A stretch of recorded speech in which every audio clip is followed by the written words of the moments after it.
ام دبيجين جرك سروق ابو دركبي وديسا مقابله بكنو يعني في عسكرني نكنجيرا يعني جرك ام ببنياك ومحمو برسفا يبدن وام حمو رابن يعني وقت بمظاهره وجبوكو سروق ابو ولونا مني سروق ابو قعدك قالك يقنجبو يعني وقالك هاركرد برملدا جرك ملاتجي كي نفسها تشكاي رابي جرك او جيبيرا يعني داخوازياي بكنو وقرأك محامي لكن يعني محامي هرجام قرأك در كفيفيجا خلاص بس ام هر چار پارچه کردستانه ام رابنا سر پیاش بوی سروکاتی اب 10 ساله کسک اب دیتین پیرا چه نبوا نه مالبات و نه محامي و نه کس نه مافی مروبا و نه انسانی کی سروکاتی ندیم رفشای ناس ناکن ام خاص دايكي شهيد ام قبول ناكن دبي ملات دايم سر بيابي واب بانغامج هر دولتي دنياي رهية دولتي اوروبي يه خدي حقي انسانات راسة خوازي هكا حقي جم خلقي هيا هكا وك هبي هيا الجم ما في مروبا ام هيبي جوادكن جو ترباسي جم سروكاتي ببن ام قبول ناكن افضل صار سي هاي بيدي او تكتيكي دجمنا جبوي بلكي ام تشتكي سروكاتي خوفي مناك ام مالله تجالي ناس سكني برا مال باطر يجام ام ميزين روشاوي تشيا تشي كيما تشي هاتي سرينا خوشيا ام قبول ناكن برا بانقامش دنياي تبيرة هيا دبي هارنوي ببينن بري روجك بروجكي بلا مالله تبرابي أمي تشكنش دنياي تشكنش عرضا بالا يعني سلوكاتي نلجمها بي ما كردستان شخونا بي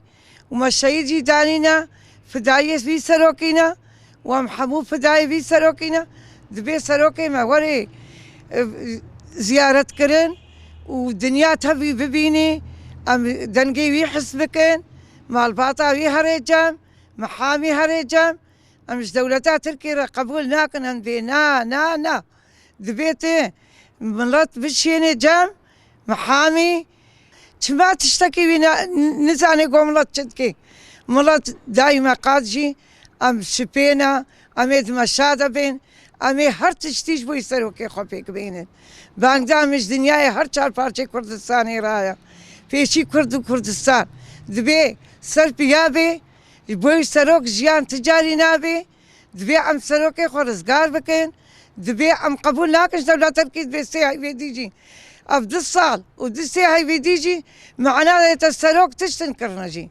عبد الله أوجلان البعض ينظر إلى القائد عبد الله أوجلان أنه كقائد للمكون الكردي وهذا المفهوم خاطئ.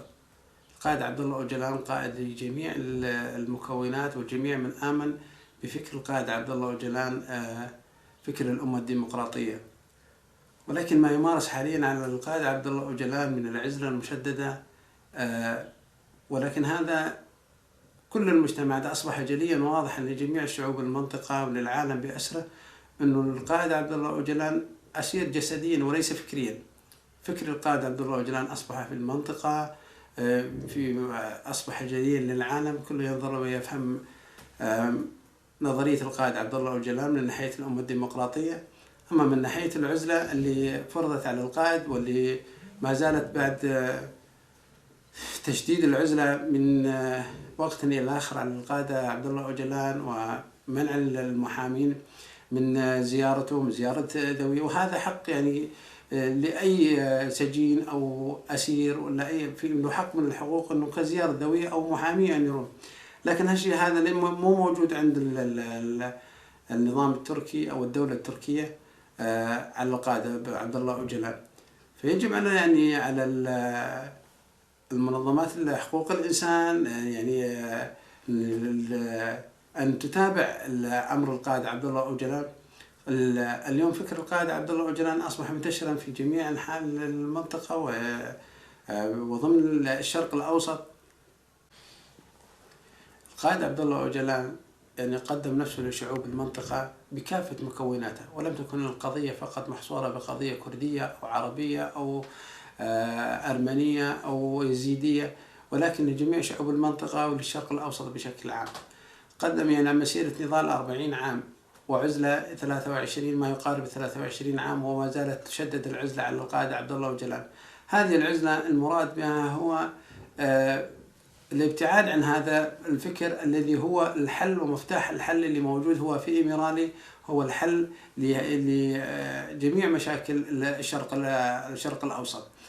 فالقائد عبد الله أوجلان يعني هو الفكر اللي موجود، ليس المحارب هو جسديا ولكن المحارب هو فكريا. الفكر اللي قدمه عبد الله أوجلان، وفي حال إطلاق يعني سراح القائد عبد الله أوجلان فهو راح يكون يعني حل لجميع مشاكل المنطقة، وليس المقصود بشمال وشرق سوريا أو في سوريا ولكن في الشرق الأوسط جميع المشاكل اللي موجودة، وحلها هو مشروع القائد عبد الله أوجلان، المشروع الأمة الديمقراطية. يعني جميع حقوق الإنسان والمنظمات الإنسانية، المجتمعات الأخلاقية الموجودة بالعالم، وكل إنسان حر وشريف أن يتقدم يعني بفك العزلة عن القائد عبد الله أوجلان، لأنه اللي تقوم بالممارسات التركية على القائد عبد الله أوجلان من ناحية التجريد، من ناحية العزلة، من ناحية منع المحامين، الالتقاء بذوي، هذا يتنافى مع جميع الأخلاقيات الموجودة ضمن المجتمعات. وعلى هذا الأساس هذا نناشد كل المعنيين في الوقوف على من أجل حقوق القائد عبد الله أوجلان. بالنسبة لدولة الاحتلال التركي وسياستها ومؤامرتها على القائد عبد الله أوجلان، طبعا هي سياسة لا نرجو منها خيرا ولا تبشر بخير، لأن هذه السياسة إنما سياسة على الحرية وعلى الكرامة. القائد عبد الله أوجلان بسياسته وبفكره الذي يدعو إلى الديمقراطية ويدعو إلى الإنسانية ويدعو إلى توحد الشعوب، هذه السياسة تؤدي إلى التكاتف والأخوة ما بين المكون العربي وما بين المكون الكردي ومحيط العالم كامل والشرق الأوسط كامل، لأنه يدعو إلى الإنسانية ويدعو إلى الوحدة على جميع المستويات وعلى جميع الأقاليم وعلى جميع المكونات. هذه السياسة هي سياسة لا تبشر بخير، عندما نسجن إنسان ونعتقل إنسان لمجرد أنه يدعو إلى الفكر الإنسانية، ونحن ندعي الإنسانية. لله در أحد الشعراء عندما قال: لا تنهى عن خلق وتأتي بمثله، عار عليك إذا فعلت عظيم.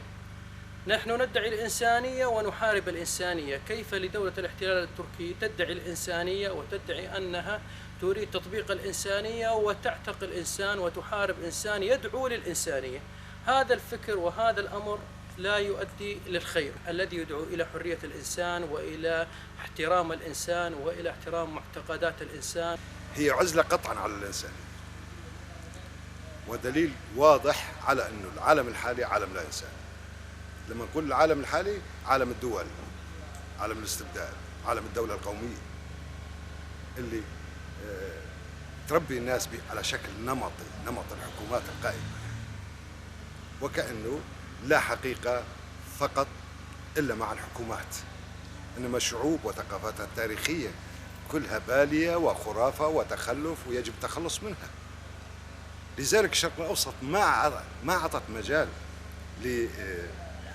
لدخول عقلية الحداثة إلى عالمها، ظلت عنيدة ومتمسكة في تقاليدها،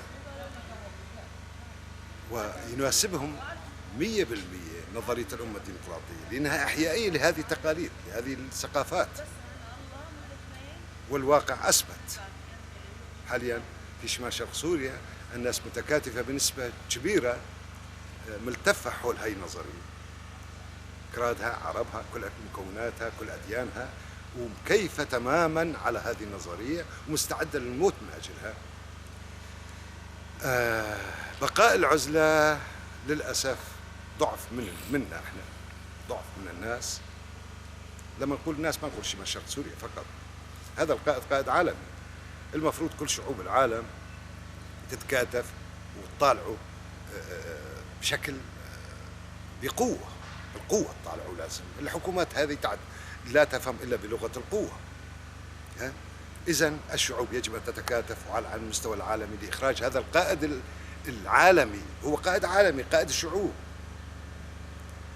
إنما الادعاء بأنه قائد كردي ويعمل فقط للأكراد وإلى آخره أحاديث باطلة، مواضيع باطلة، طروحات باطلة لا تعبر عن الحقيقة. هو قائد عالمي، لكن هذا القائد نجح، فكره نجح ودخل حتى في الدول الغربية. هذا الفكر انتشر، بدأ ينتشر حتى في الدول الغربية.